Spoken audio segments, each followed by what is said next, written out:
you. Hi, everyone. I'm going to read an excerpt from a novel I've been working on, and the novel is actually about a story of two sisters. One of them is an adopted Korean, but the part I'm going to read is actually a section about the father, and so this section is just about a little bit about the father's story. And I'll just go ahead and start. 6 months before Wayne arrived in Korea for his tour of duty, 2 U.S. Army officers were killed by their own axes. That was August 25th, 1976.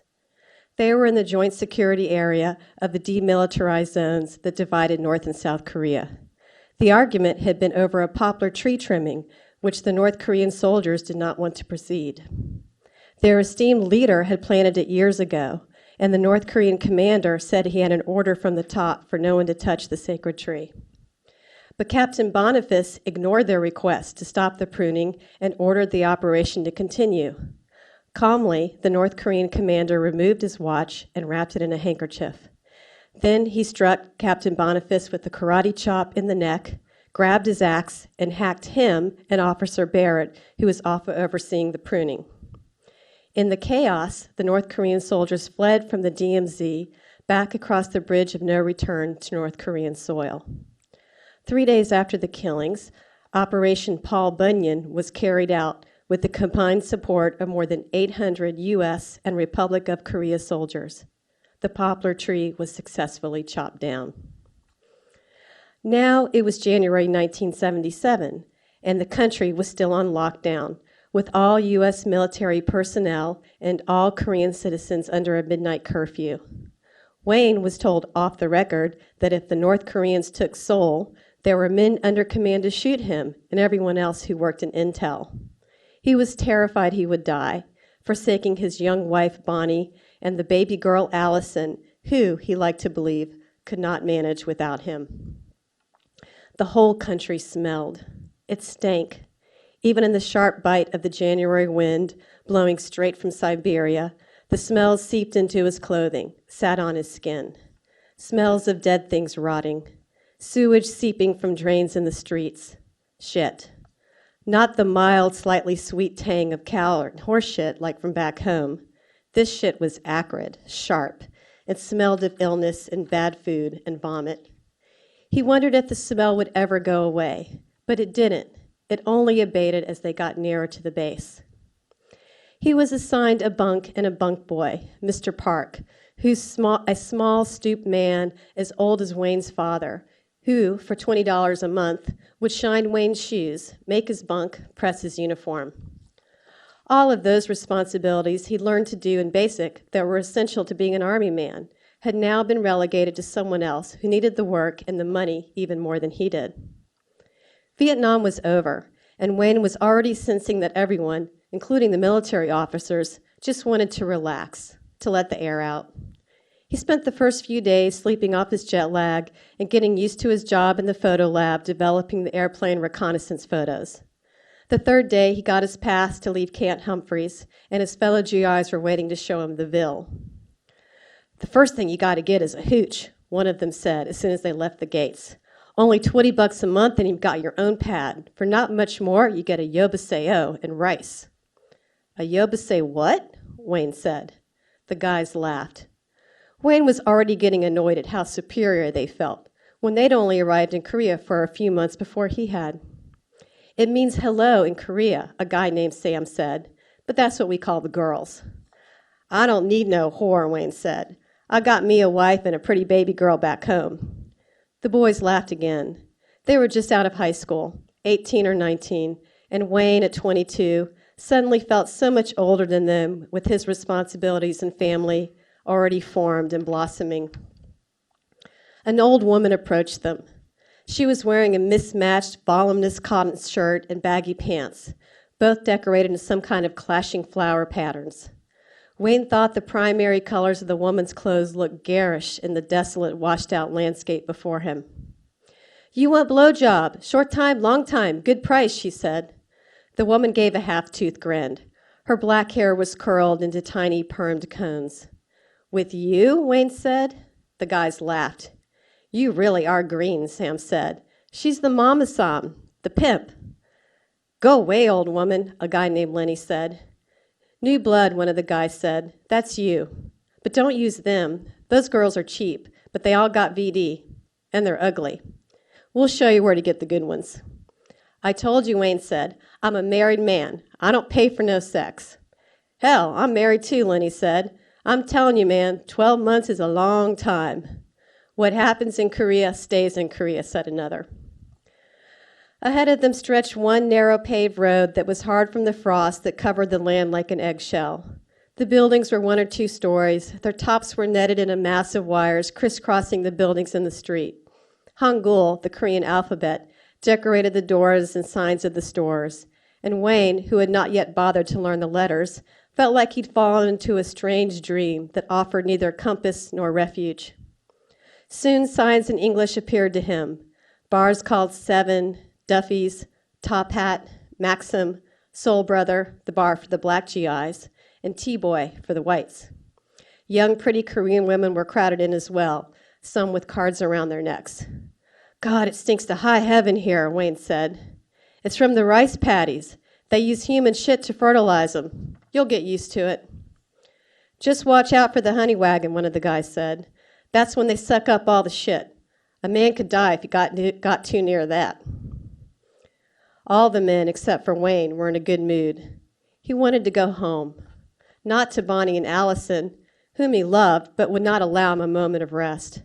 For the first time since he'd left, he wanted to go to his hometown of Hillsdale, Tennessee, where hills rolled so far that he felt he was riding an ocean wave whenever he looked at them for too long. He missed his horse, Lady, who was probably dead now. The last he'd heard, she was near to it. And all those people and places he'd up until that very moment been very glad to be away from. But now he wanted to ride his horse into the hills and lie in the grass and breathe in that green and stare at the open sky for so long that he imagined he was up there looking down on his small, sweet life. It did not take Wayne long to learn about the Ville. There was Grubby's, run by an ex-GI hippie who sold rolling papers and made his own ripped jeans by shooting holes in them. Soul Brothers was the blacks-only club where the mixed Korean women worked. They were called Twiggies, meaning half-human in Korean slang. They were daughters of Korean women, children abandoned or never even claimed by the American GI fathers. T-Boys was for the whites and offered pure Korean women. Duffy's, though, was the favorite. That first night, they took him to Duffy's and introduced him to the owner, Mr. Kim. He brought them a round of Korean beer called OB in large brown bottles and poured the beer into glasses for them. The Rolling Stones blared from the speakers. Some Korean women sat at their table. They were pretty enough, with effortlessly long hair and slim figures, but he'd never even thought about Asian women before or ascertained their special appeal. He couldn't understand what was wrong with the women back home. This here's Sue, and this is Kimmy, and this is Jen, Lenny said. The girls nodded and giggled. So handsome, one of them said. They're full of shit, but we don't care. We all play the game. Sam lit a cigarette and patted for one of the girls to sit on his lap. He ordered a cocktail for her, which she sipped slowly from a straw. Which one do you like? Sam continued. It's good to make a down payment. Otherwise, the best ones get taken. Like Kimmy here. See, I bought her a drink, and I'm slipping her $1, too, just in case, just so she knows who to come to at the end of the night. The girl called Sue was draped on Lenny, laughing at anything he said, even if it wasn't funny. Where's your card? He asked her. I forgot it. Bullshit. No card, no money. Sue stopped mid-laugh, stood up, and stomped away. Don't ever let them pull that shit on you, Lenny said. If they don't have their card, that means they got the clap. I learned the hard way. Got it every month for the first 3 I was here. I try not to get too drunk to forget now. The boys laughed again and drained their beers in unison. Wayne's head was spinning. All the stuff that he scoffed at in school came back to him. He was falling down the rabbit hole. He was descending into the circles of hell. He was not in Kansas anymore. He was afraid he'd catch a disease just by being in this bar. He thought of Bonnie and Allison and what they might be doing now. They'd be at the playground, even though it was cold outside, or Allison would be playing in her crib while Bonnie vacuumed as she liked to do in the mid-mornings. Some of the other wives might come over, bring their kids too. He wasn't even much of a drinker, and the half beer he had did not sit well. A truck rolled by past the bar, and he swore he could smell the shit steaming out of it. "Y'all are going to hell," Wayne stood. He'd never seen such a den of iniquity and wondered if that was because they were in a godless land. "Don't be a pussy." "I give him 2 weeks," Lenny said. Wayne ran out of the bar onto the street, which was crowded with soldiers he didn't know or recognize. He hurried back to base, fell into his bunk, and wrote Bonnie a long, rambling letter of childhood longing, of how when he was a little boy, he watched the show of shadows play across his room, of how he was too terrified to sleep. Lenny was wrong. Wayne did not last 2 weeks. He lasted 2 months. The days were fine. He worked in military intelligence with the linguists and the other smart people, although how he got there he wasn't sure. Because of his security clearance, he was treated with a bit more respect than the regular GIs. During the day, he developed film shot from planes of the Korean border, long, wide shots of trees and empty patches, faraway shapes that could have been a Rorschach of his dreams. Tennessee from God's eye. But it was North Korea, and the North Koreans would take an axe to him if they had the chance. His job was to examine the photos, look for anything suspicious, for little dots convening, moving toward the DMZ. He felt the importance of his job, and that was enough to get him through the days in the beginning. But the sheen wore off as Wayne soon realized that the possibility of him finding suspicious trip movement was as likely as him getting to the moon. Because if they were really worried about it, Wayne figured, they wouldn't have put an enlisted GI on the task. With each successive day of developing film and finding nothing, not even a stray soldier lost or AWOL, he saw his job as more make work than anything else. He kept those thoughts to himself, for they felt a betrayal to the military, and by extension, America itself. He tried to see himself as part of a seamless operation that had to work together to protect South Korea from communism, instead of a cog in a machine that in all truth could run just fine without him.